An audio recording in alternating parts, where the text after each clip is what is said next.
My name is Dave Hollenbach, the host of From Embers to Excellence, a podcast that explores the many facets of leadership from the perspectives of some amazing people.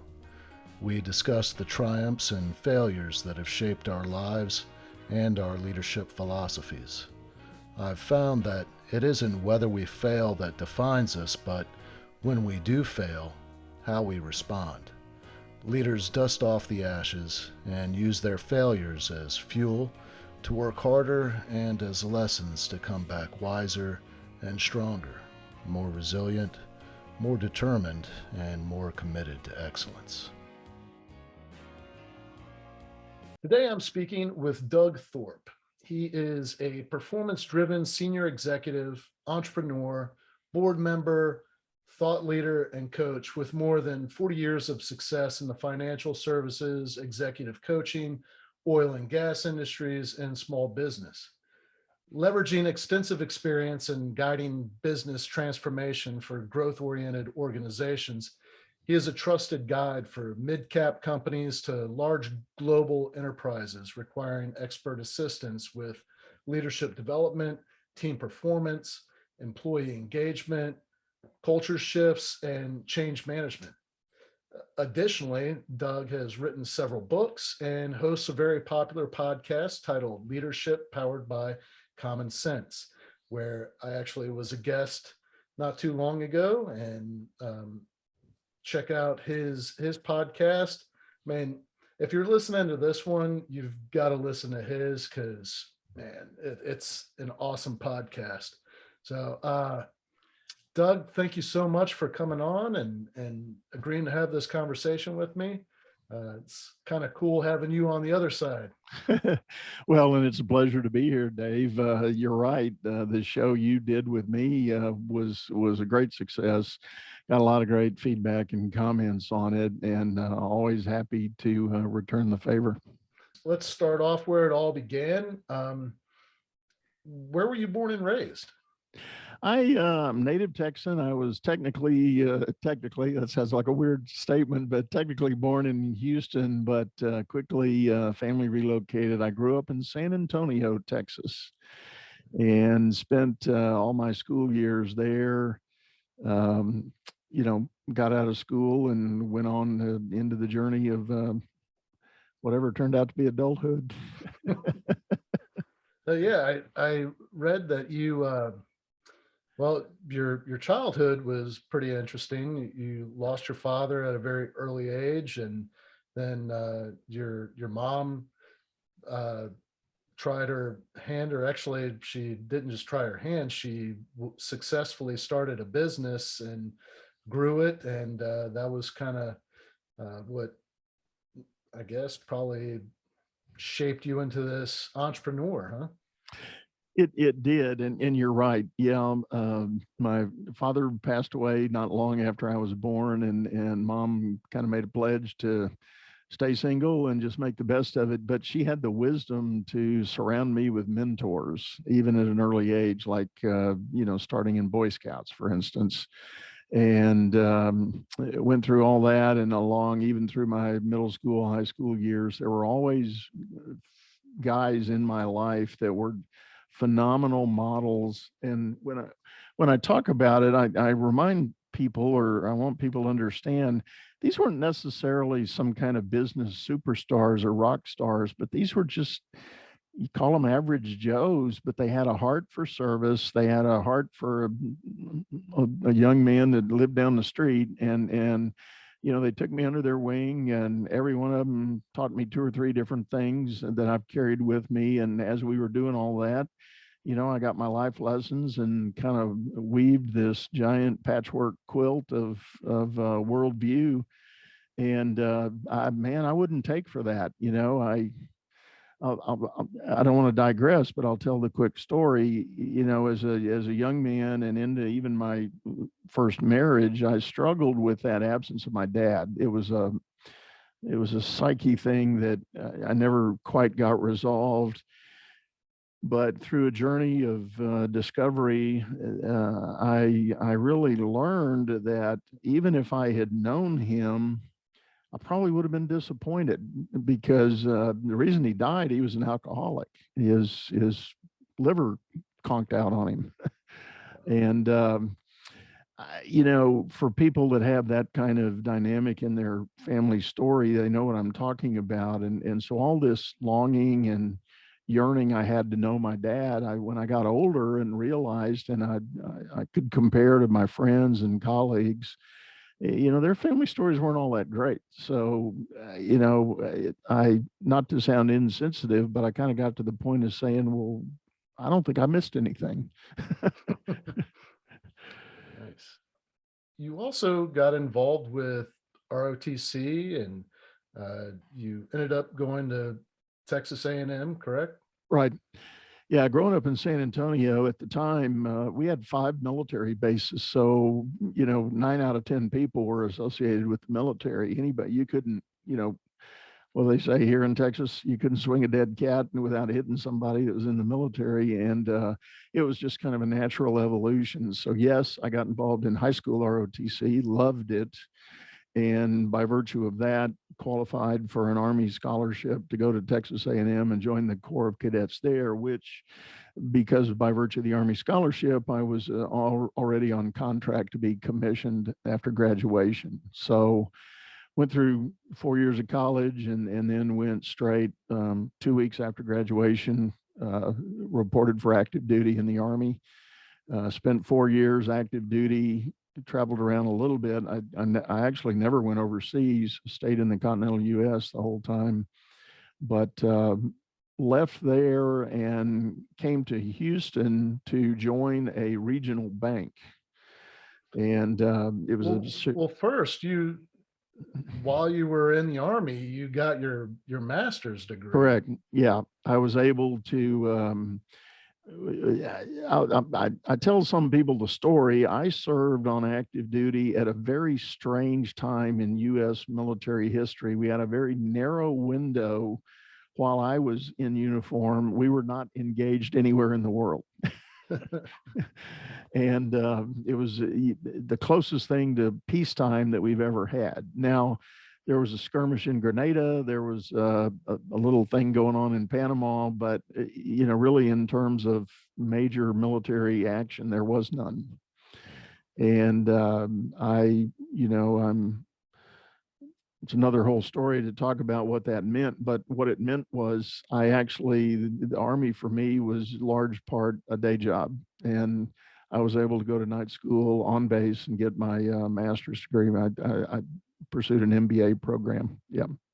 Yeah, man, that's really cool. And so that gave you the ability to, transition into the civilian world and made a successful corporate career out of that. And you went into banking. Right.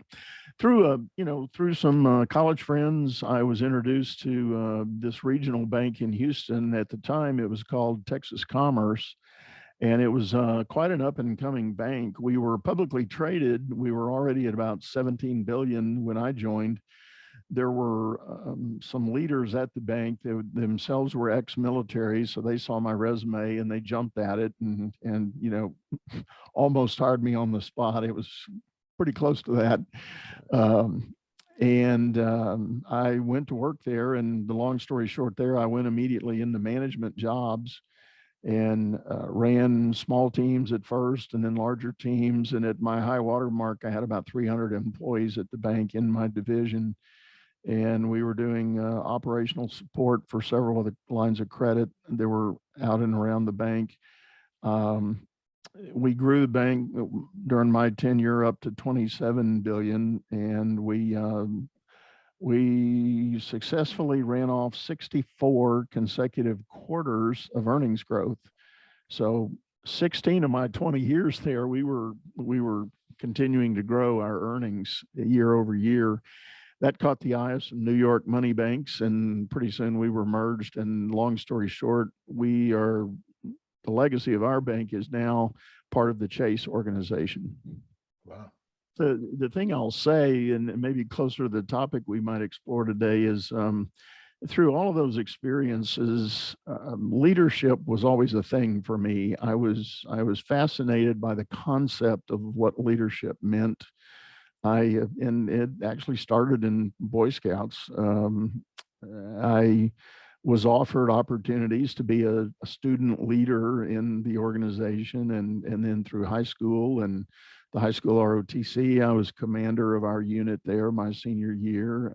Went into A&M, got into A&M, was successfully, promoted into different levels of responsibility and authority. I ran a big student organization in the student center at A&M for a number of years. And it was just a thing that I was just drawn to the opportunity to be a leader. And you and I talked about this on my show. The spirit of it is servant leadership, being hungry and motivated by the idea of serving a greater good, whether that be an organization that's doing something specific in the community, or in the case of the U.S. Army, you're serving the citizens of this great country to provide and protect. And that was just something that really resonated with me from an early age. To be in such a large organization and see that consistent growth, you have to believe that it is directly related to the leadership. Yeah. Oh, no doubt. No doubt. Our leadership team at the bank, and the irony, and I admit this jokingly, but I'm dead serious about it. I was young enough in my career, I had no idea how special the environment I was in was really about. I just thought good people ran things this way, and this is how all banks ran, and this is what we were supposed to do. And we had a rigorous discipline about budgeting, about cost control, about revenue growth, sales and marketing, procedures, systems. I mean, it was incredibly rigorous. And I don't deny there were a lot of people that came and went in the management ranks that weren't necessarily wired for that kind of rigor, because it was intense at times. But essentially, when it came, Q3 every year, we went through a very almost religion of budget planning. We were doing zero-based budgeting before anybody called it a thing. And zero base, if you've never done it, means you don't care what your past performance is. Let's take a blank piece of paper and let's build this thing up from the bottom up. What do you need? What's it going to cost you? And how many people, how many systems, how many widgets? And we went through that every year. And you couldn't simply say, well, I had $100 last year, I'd like 105 this year, and that's what I want to do. That wasn't good enough. That was not going to get you a budget advance. A lot of people didn't suffer that. They couldn't tolerate that kind of rigor. But it was fine with me, because I kind of felt like a lot of it in some fashion felt like the Army, so no big deal. But later, many years later, and by the way, I spent 20 years with the bank and took an early retirement in my late 40s, which is not all that bad if you think about it.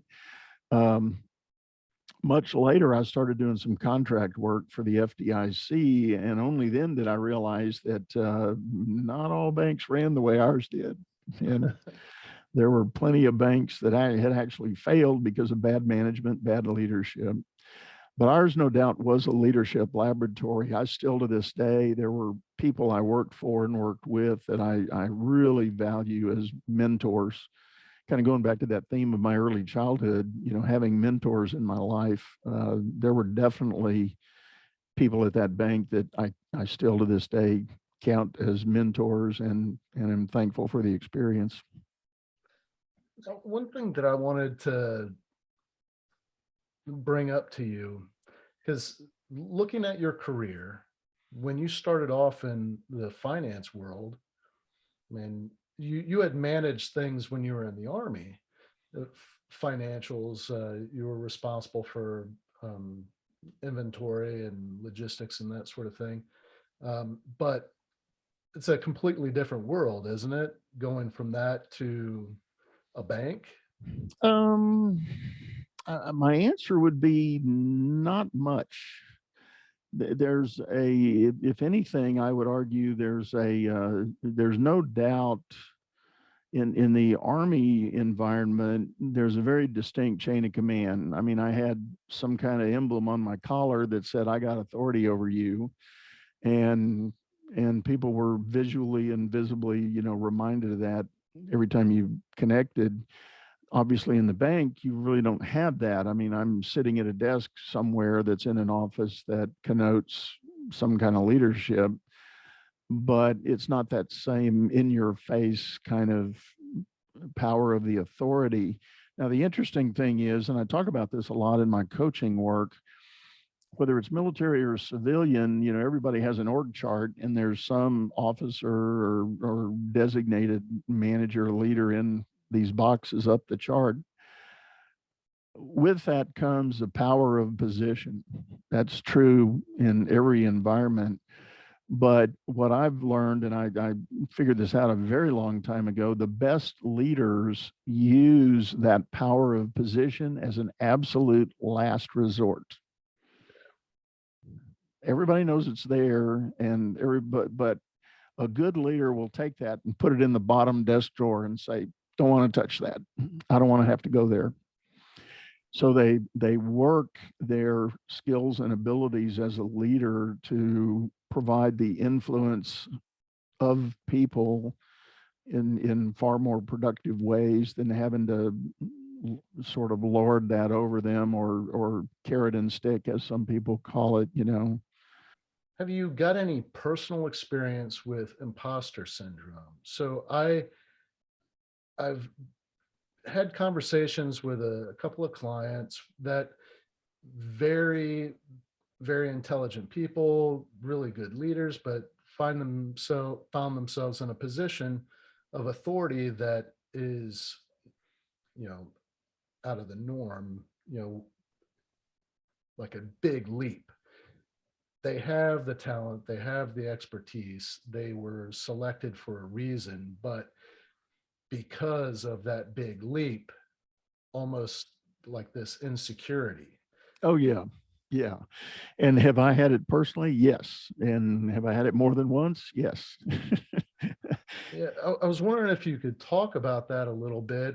What brings that on, and how do you overcome it? I think and at first, let me say, I'd love to lean into that and get into that with you. First, let me say, though, that the notion of imposter syndrome is far more widespread than a lot of people will ever admit. I think anyone that has some level, and I say this cautiously, but some level of emotional intelligence actually experiences it as they make these moves through their career or job changes or even life changes. Um, One of the first times I really significantly experienced imposter syndrome was when I brought my daughter home from the hospital the first time. First child, first you lay her on the bed and you go, oh my goodness, what am I going to do here? Talk about imposter syndrome. But no, seriously, with the work, it it happened. I had it happen twice, pretty significantly in my Army experience. I My first duty station responsibility, I was appointed executive officer of a troop training unit. We had about 450 soldiers in our unit, and this was their advanced training after basic. The method was you send a new recruit to basic training 6 weeks, and then they come to advanced specialty training. And we were one of those units. And but students were rotating every 2 weeks or so. We had a new crop come in. We'd graduate some, add some. I was doing okay as executive officer there until I was probably about 4 months on the job. And we got notice that my commander was being sent on temporary duty assignment outside the base, and he was going to be gone for 90 days.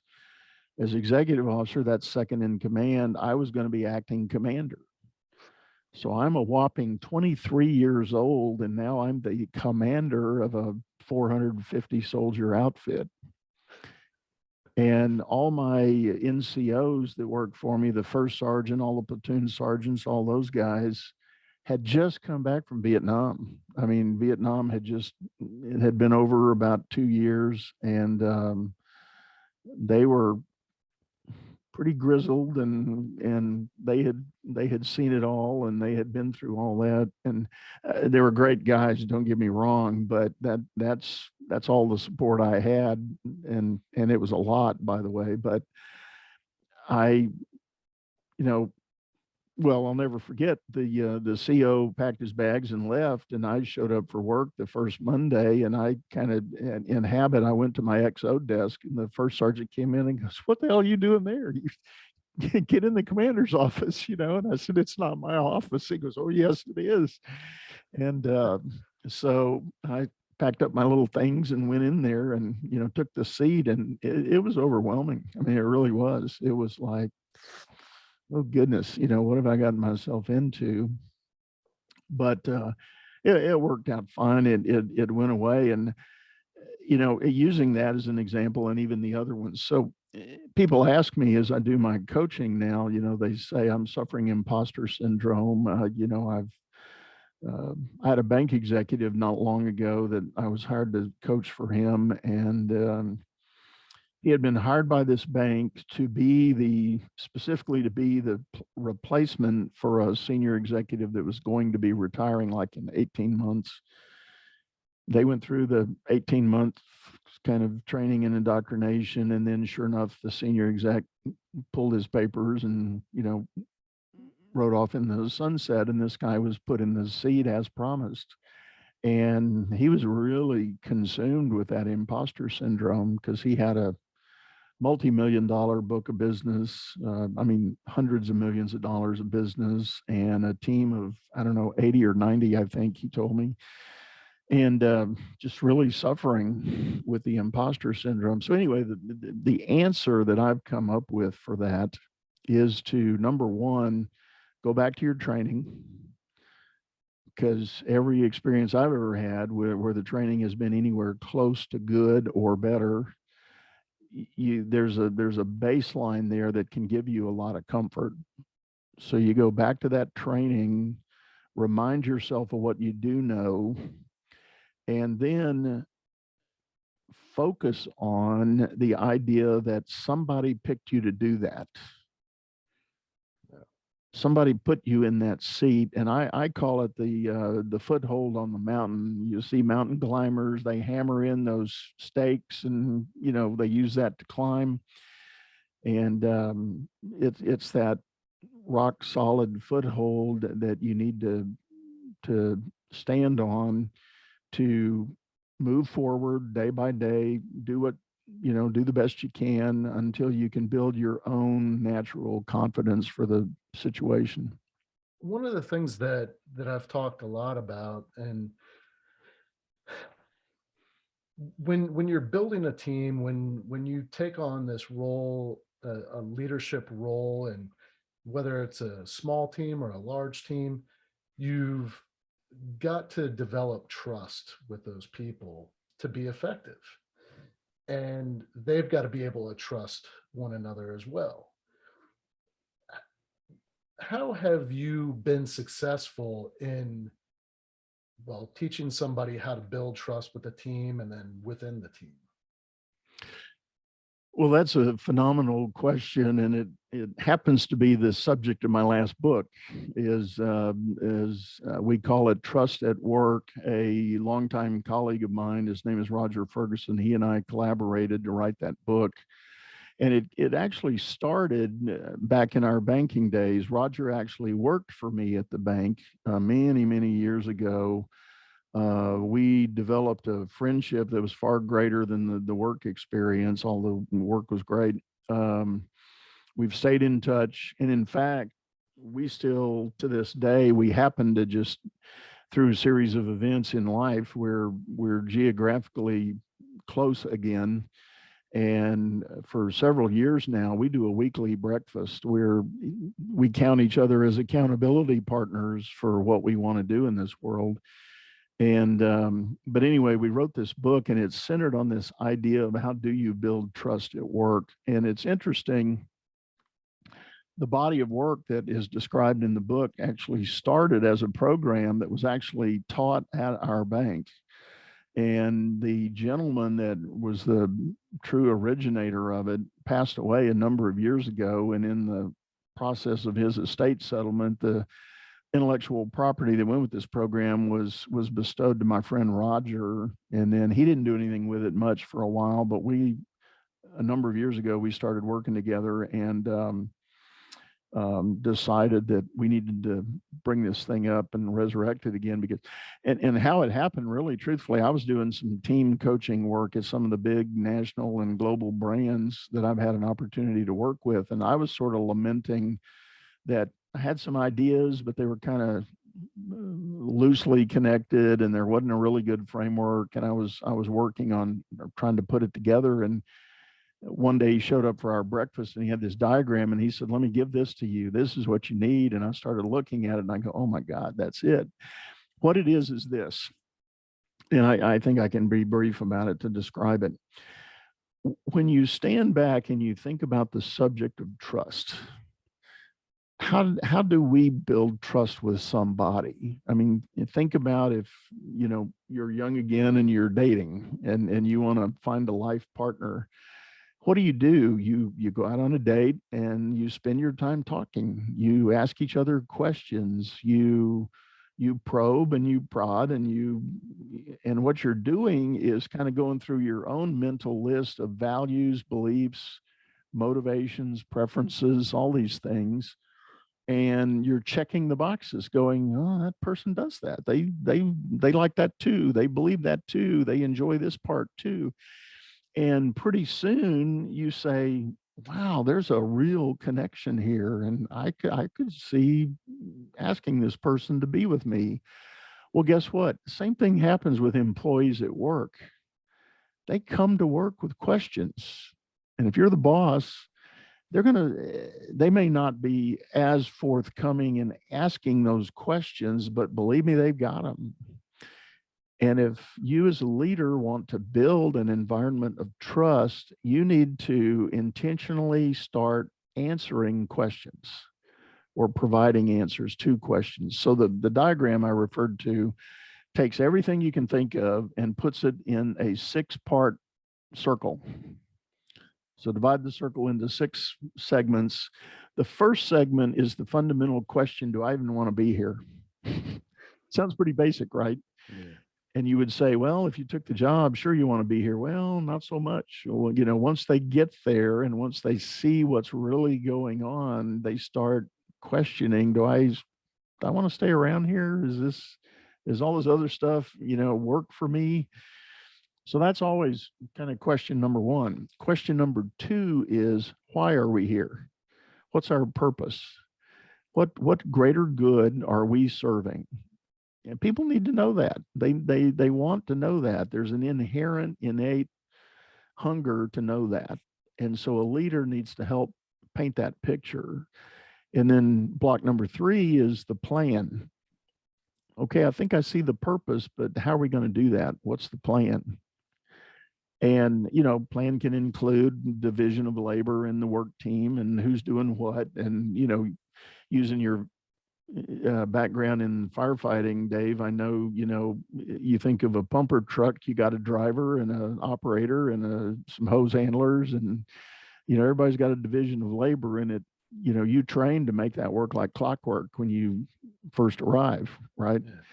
Same thing's true with any kind of team. Everybody needs to know everybody's role. So that's the plan. But then you get to number 4, and that's the practice of, all right, let's go out and do this. Well, inevitably, sometimes you run immediately into roadblocks. I love the purpose. I love the plan, but you didn't give me the right computer, boss. My computer won't do that, or my machine won't make that cut. I can't do that for you. I'm sorry. The practice area has problems. Number 5 is the question of performance. how is what I'm going to do going to be evaluated? Is it going to be a fair system of recognizing my work? Am I going to get recognized at all for my work? And then number 6 is the payoff. And payoff is not limited to compensation, although that's often a big part of it. But payoff also includes sort of the pride of accomplishment. Like talking about my bank, where we ran off 64 consecutive quarters of earnings growth. Did we have some swagger as bankers? Yeah, we did. There was some pride in being part of that team. We knew what we were doing. When I've taught my leadership workshops, talk about building trust, and the foundation of effective team leadership and really building a high performance team is that communication layer, which you spoke about. And I found myself teaching communication skills most of the time to help leaders develop, because so many times when leaders fall or fail, or they're not as successful as they'd like to be, more times than not it goes back to the communication. They're not effective communicators. I agree totally.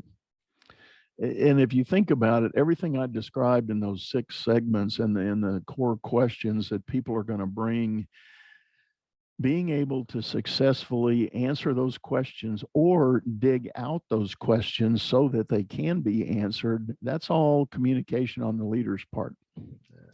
It's how you communicate, how you share information.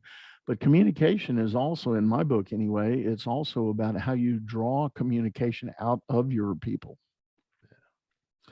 And, you can't just walk around with an iron fist and tell everybody, the public flogging will continue until morale improves. You can't do that. One thing, so another topic that I wanted to approach with you, I mean, you've got your finger on the pulse. After this global pandemic and the great resignation, all this stuff, where are you seeing the biggest shifts? What do you see, when the dust settles, what do you feel is going to be the new normal? Great question. And there's part of me that's going to say, if I had an answer for that, I'd be a very rich man. But I think we're all still working that problem.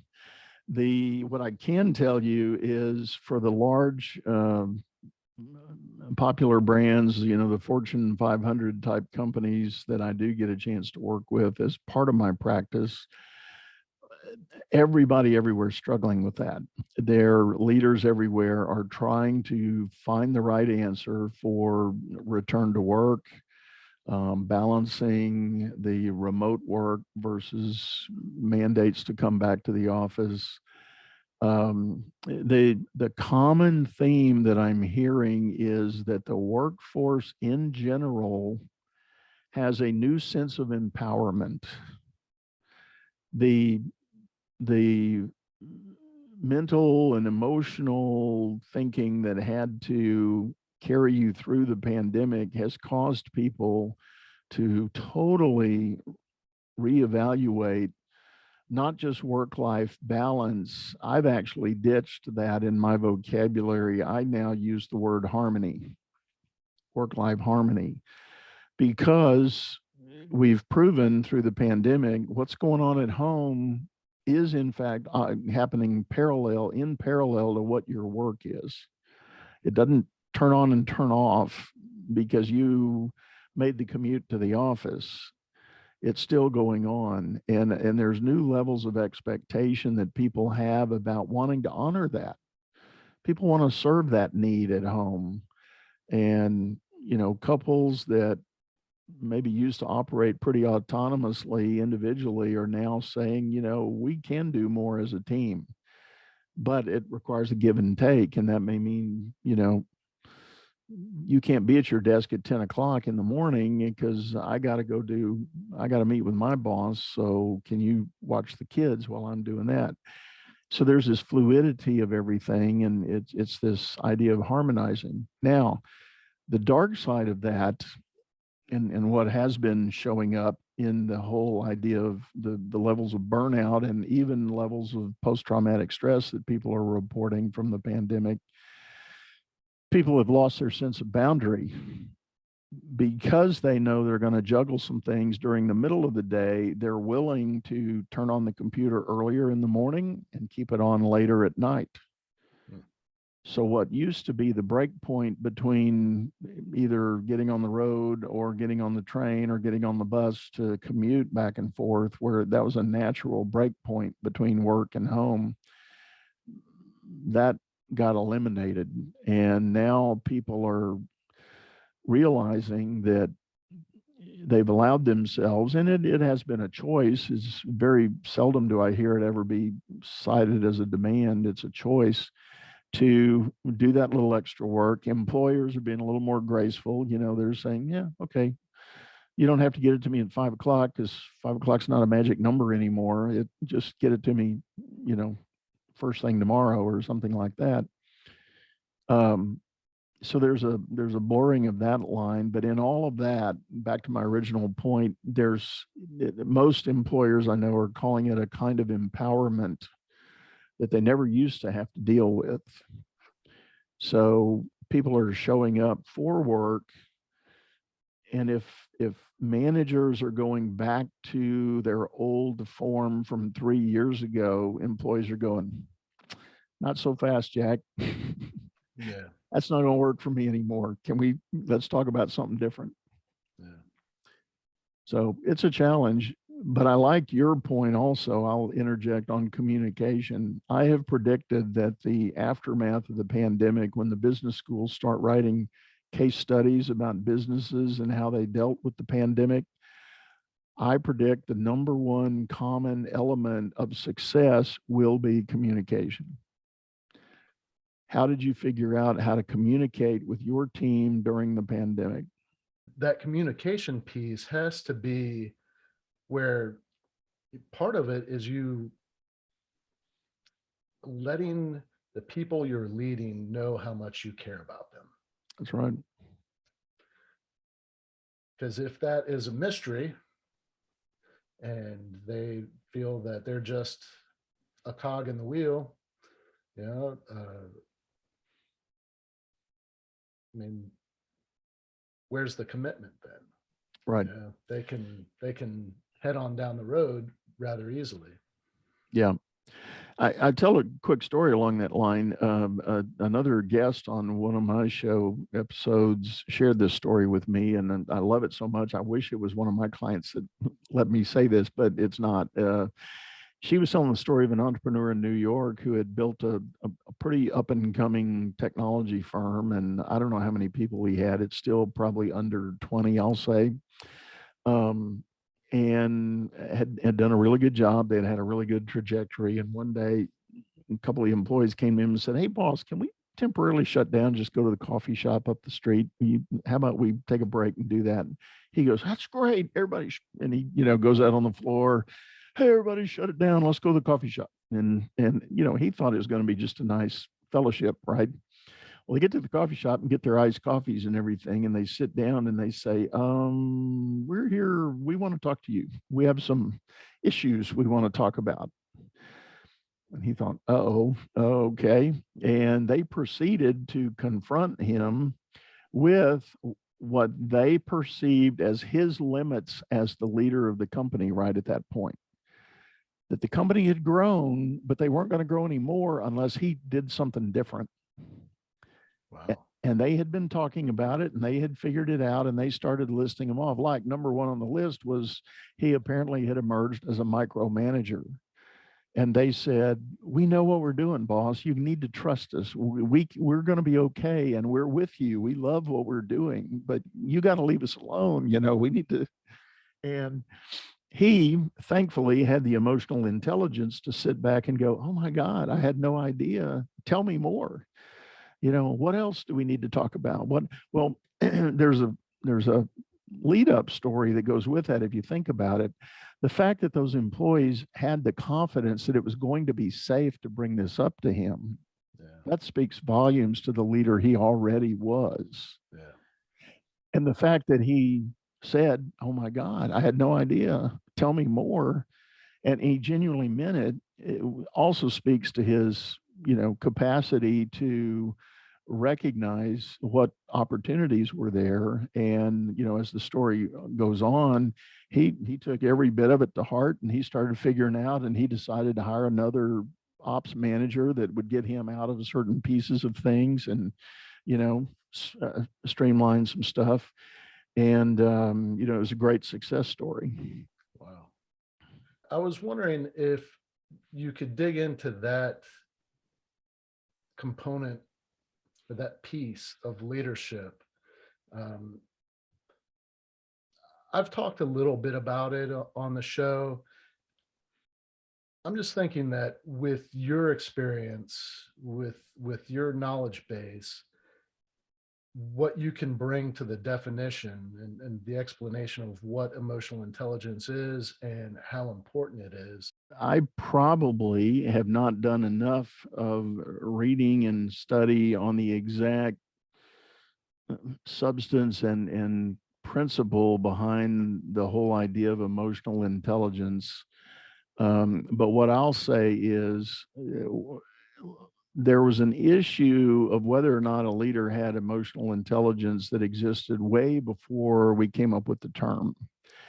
And for me, it was about emotion, but it was usually chalked off as a kind of maturity that came maybe with experience, maybe with, well, I'll leave it at experience, mostly with experience.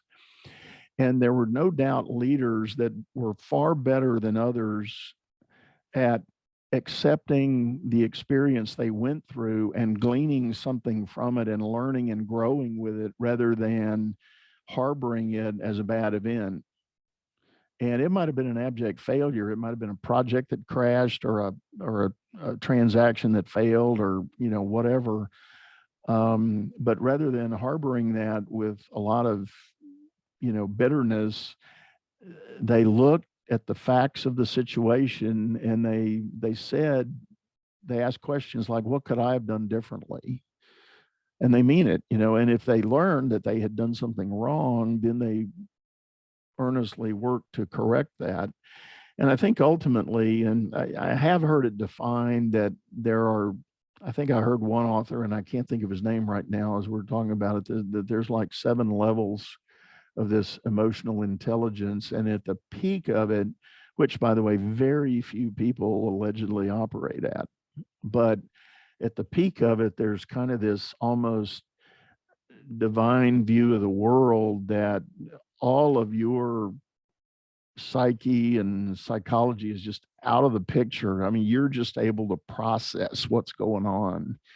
And I think that's where so many, certainly with small business owners and even with corporate leaders, we get tripped up over the ego elements of what we're doing. And well, I'll say this, and this has come from some experience, it's actually split by gender. Men suffer more from the ego element of being able to accept feedback. Women, and these are really broad generalizations, women operate more from a mode of fear. They fear failure, they fear being found out. Men, on the other hand, get an ego thing going on, and it's like, I can't be wrong, or you can't say that to me. And, that spins out of control.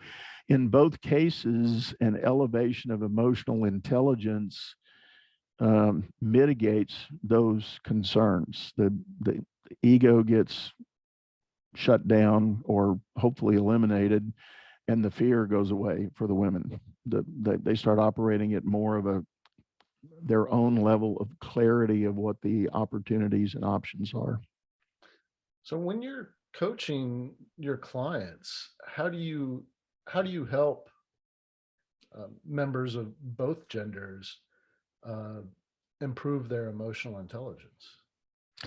Typically, as we dive into specific instances or situations that they're dealing with, and a lot of times it starts with moments of change management that are going on, because that, for all of us, that creates the most chaos at work when something needs to be changed or moved around. um, Sometimes I ask them to actually walk me through how did they react to that thing or that last meeting or that person.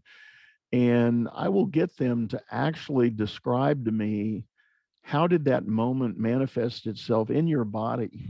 You know, did you did you lose your breath? Did you feel tightness in your chest? Did you get a headache? Did your stomach get upset?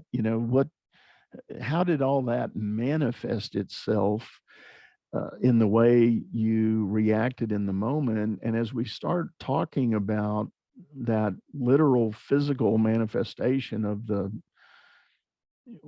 what ultimately is a fail in the moment, they start to think, well, that doesn't make sense. Why did I do that? That that's not me. That's not what I believe. That's not what I see. And oh, yeah, sure, I can think about that differently. And it slowly starts to, the sharp edges start to go away. Nice. Well, you've written 5 books, correct? Right. And are each one of those available on your website? They are referenced on the website, and all of them are on Amazon just under my name. You can look them up there. And for those listening that want to learn more, want to connect with you, have you come and uh, talk with their organization, or receive coaching from you, what's the best way? I'm guessing just go to your website, which I'll have in the show notes, but would you like to share your Yeah, website? that's the predominant way. It is my name, simply Doug Thorpe, Thorpe. The E's important. A lot of people leave that off. DougThorpe.com. And I am kind of in a season of really focusing on the founder owners of businesses, and I have a whole program that is rolling out called Founder to CEO. And this is to help that small business creator who is already maybe in $1 million club. They've got a million or two, maybe 3 million in topside revenue going on, but they feel like they've hit a plateau. They're kind of stuck where they are. Well, inevitably, as we explore that and investigate that, we're back to kind of the guy I talked about in the story. There's a need for the founder to make a pivot and make a change to free up the next chapter of the history of the company. There's some specific information about that available at the same website, dougthorpe.com/business. Doug, thank you so much for coming on and sharing your story with us. And I would encourage everybody to go to your website, check out your podcast, subscribe to it. And if you haven't subscribed to this one, you should. Yes, you should. Yeah. Yeah. Thank you so much, Doug. Oh, Dave, it's been a real pleasure, and thank you for your all your hard work and what you're doing now and what you did before with the fire department, and the message you bring to people. It's really powerful. Thank you, sir. Thank you for listening to this episode of From Embers to Excellence. Please like and subscribe to my YouTube channel. Follow me on your favorite podcast platform and visit hollenbachleadership.com for additional content. My goal is and always will be to add value to as many people as possible. So if I can be of any assistance to you or someone you know, please connect with me via email or on one of my social media accounts, linked on the homepage of my website. Remember, our failures don't define us unless we let them, and the only true measure of a leader is the success of their team.